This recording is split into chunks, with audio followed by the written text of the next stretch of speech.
Good morning, everybody. In our fight against terrorists like Al-Qaeda and ISIL, we are using every element of our national power.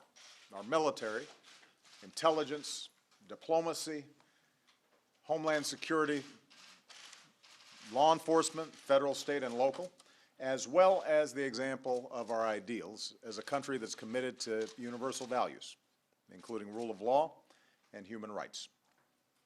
In this fight, we learn and we work to constantly improve. When we find something that works, we keep on doing it. When it becomes clear that something is not working as intended, when it does not advance our security, we have to change course. For many years, it's been clear that the detention facility at Guantanamo Bay does not advance our national security. It undermines it. This is not just my opinion. This is the opinion of experts. This is the opinion of many in our military. It's counterproductive to our fight against terrorists because they use it as propaganda in their efforts to recruit. It drains military resources, with nearly $450 million spent last year alone to keep it running, and more than $200 million in additional costs needed to keep it open going forward for less than 100 detainees. Guantanamo harms our partnerships with allies and other countries whose cooperation we need against terrorism. When I talk to other world leaders, they bring up the fact that Guantanamo is not resolved. Moreover, keeping this facility open is contrary to our values. It undermines our standing in the world. It is viewed as a stain on our broader record of upholding the highest standards of rule of law. As Americans, we pride ourselves on being a beacon to other nations, a model of the rule of law. But 15 years after 9/11, 15 years after the worst terrorist attack in American history, we're still having to defend the existence of a facility and a process where not a single verdict has been reached in those attacks. Not a single one. When I first ran for president, it was widely recognized that this facility needed to close. This was not just my opinion. This was not some radical far-left view. There was bipartisan support to close it. My predecessor, President Bush, to his credit, said he wanted to close it. It was one of the few things that I and my Republican opponent, Senator John McCain, agreed on. And so, in one of my first acts as president, I took action to begin closing it. And because we had bipartisan support, I wanted to make sure that we did it right. I indicated that we would need to take our time to do it in a systematic way and that we had examined all the options. And unfortunately, during that period where we were putting the pieces in place to close it, what had previously been bipartisan support suddenly became a partisan issue. Suddenly, many who previously had said it should be closed backed off because they were worried about the politics. The public was scared into thinking that, well, if we close it, somehow we'll be less safe. And since that time, Congress has repeatedly imposed restrictions aimed at preventing us from closing this facility. Now, despite the politics, we've made progress. Of the nearly 800 detainees once held at Guantanamo, more than 85% have already been transferred to other countries. More than 500 of these transfers, by the way, occurred under President Bush. Since I took office, we've so far transferred 147 more, each under new, significant restrictions to keep them from returning to the battlefield. And as a result of these actions, today just 91 detainees remain, less than 100. Today, The Defense Department, thanks to very hard work by Secretary of Defense Ash Carter, as well as his team working in concert with the Office of Management and Budget. Today, the Department is submitting to Congress our plan for finally closing the facility at Guantanamo once and for all. It's a plan that reflects the hard work of my entire national security team. So I especially want to thank Ash and his team at DOD. This plan has my full support.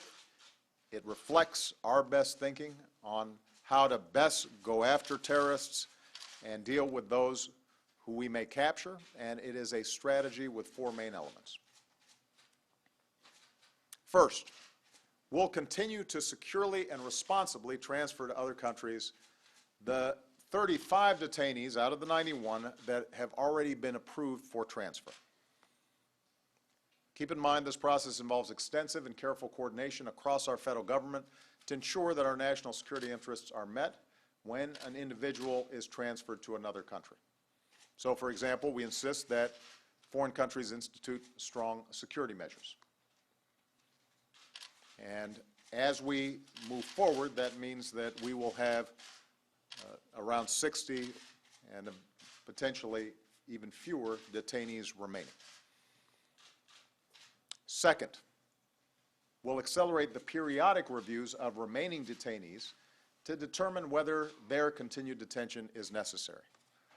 Our review board, which includes representatives from across government, will continue to look at all relevant information, including current intelligence.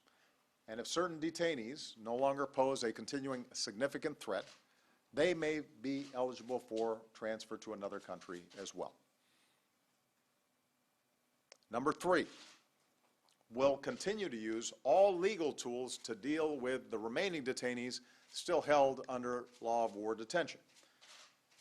Currently, 10 detainees are in some stage of the military commissions process, a process that we worked hard to reform in my first year in office with bipartisan support from Congress. But I have to say, with respect to these commissions, they are very costly. They have resulted in years of litigation without a resolution. We're therefore outlining additional changes to improve these commissions, which would require congressional action, and we will be consulting with them in the near future on that issue. I also want to point out that in contrast to the commission process, our Article III federal courts have proven to have an outstanding record of convicting some of the most hardened terrorists. These prosecutions allow for the gathering of intelligence against terrorist groups. It proves that we can both prosecute terrorists and protect the American people. So think about it. Terrorists like Richard Reed, the shoe bomber, Umar Farouk Abdul-Muttalib, who tried to blow up an airplane over Detroit, Faisal Shahzad, who put a car bomb in Times Square, and Zohar Zaniev, who bombed the Boston Marathon. They were all convicted in our Article III courts and are now behind bars here in the United States. So we can capture terrorists, protect the American people, and when done right, we can try them and put them in our maximum security prisons, and it works just fine. And in this sense, the plan we're putting forward today isn't just about closing the facility at Guantanamo. It's not just about dealing with the current group of detainees, which is a complex piece of business because of the manner in which they were originally apprehended and what happened. This is about closing a chapter in our history. It reflects the lessons that we've learned since 9/11. Lessons that need to guide our nation going forward. So even as we use military commissions to close out the cases of some current detainees, which given the unique circumstances of their cases, make it difficult for them to be tried in Article III courts, this type of use of military commissions should not set a precedent for the future. As they have been in past wars, military commissions will continue to be an option when individuals are detained during battle. But our preferred option, the most effective option for dealing with individuals detained outside military theaters, must be our strong, proven federal courts. Fourth, and finally, we're going to work with Congress to find a secure location in the United States to hold remaining detainees. These are detainees who are subject to military commissions, but it also includes those who cannot yet be transferred to other countries or who we've determined must continue to be detained because they pose a continuing significant threat to the United States. We are not identifying a specific facility today in this plan. We are outlining what options look like. As Congress has imposed restrictions that currently prevent the transfer of detainees to the United States, we recognize that this is going to be a challenge, and we're going to keep making the case to Congress that we can do this in a responsible and secure way, taking into account the lessons and great record of our maximum security prisons.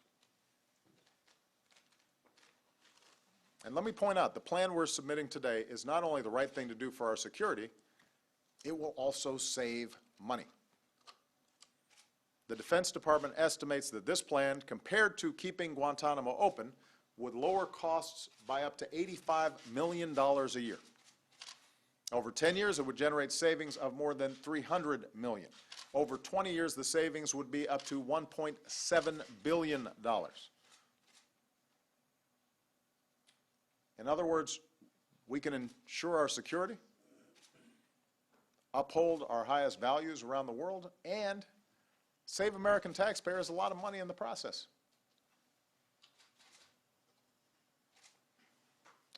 So, in closing, I want to say I am very clear-eyed about the hurdles to finally closing Guantanamo. The politics of this are tough.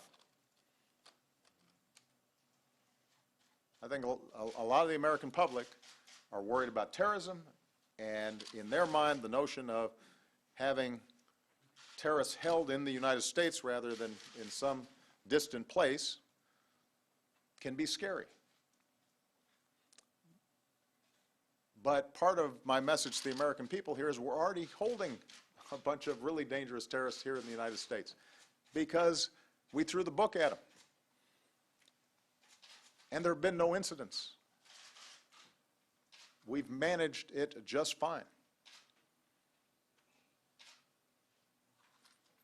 And in Congress, I recognize, in part because of some of the fears of the public that have been fanned oftentimes by misinformation, there continues to be a fair amount of opposition to closing Guantanamo. If it were easy, it would have happened years ago, as I wanted, as I have been working to try to get done. But there remains bipartisan support for closing it. And given the stakes involved for our security, this plan deserves a fair hearing, even in an election year. We should be able to have an open, honest, good faith dialogue about how to best ensure our national security. And the fact that I'm no longer running, Joe is no longer running, we're not on the ballot, it gives us the capacity to not have to worry about the politics. Let us do what is right for America. Let us go ahead and close this chapter. And do it right, do it carefully, do it in a way that makes sure we're safe, but gives the next president and, more importantly, future generations the ability to apply the lessons that we've learned in the fight against terrorism and doing it in a way that doesn't raise some of the problems that Guantanamo has raised. I really think there's an opportunity here for progress. I believe we've got an obligation to try. President Bush said he wanted to close Guantanamo, despite everything that he had invested in it. I give him credit for that. There was an honest assessment on his part about what needed to happen. But he didn't get it done, and it was passed to me. I've been working for 7 years now to get this thing closed. As president, I've spent countless hours dealing with this. I do not exaggerate about that. Our closest allies raise it with me continually. They often raise specific cases of detainees repeatedly. I don't want to pass this problem on to the next president, whoever it is. And if, as a nation, we don't deal with this now, when will we deal with it? Are we going to let this linger on for another 15 years, another 20 years, another 30 years? If we don't do what's required now, I think future generations are going to look back and ask why we failed to act when the right course, the right side of history and of justice and our best American traditions was clear. So, again, I want to thank Secretary Carter. You and your team did an outstanding job, and you've shown great leadership on this issue. With this plan, we have the opportunity finally to eliminate a terrorist propaganda tool, strengthen relationships with allies and partners, enhance our national security, and most importantly, uphold the values that define us as Americans. I'm absolutely committed to closing the detention facility at Guantanamo. I'm going to continue to make the case for doing so as long as I hold this office. But this is a good moment for everybody to step back, take a look at the facts, take a look at the views of those who have been most committed to fighting terrorism and understand this stuff.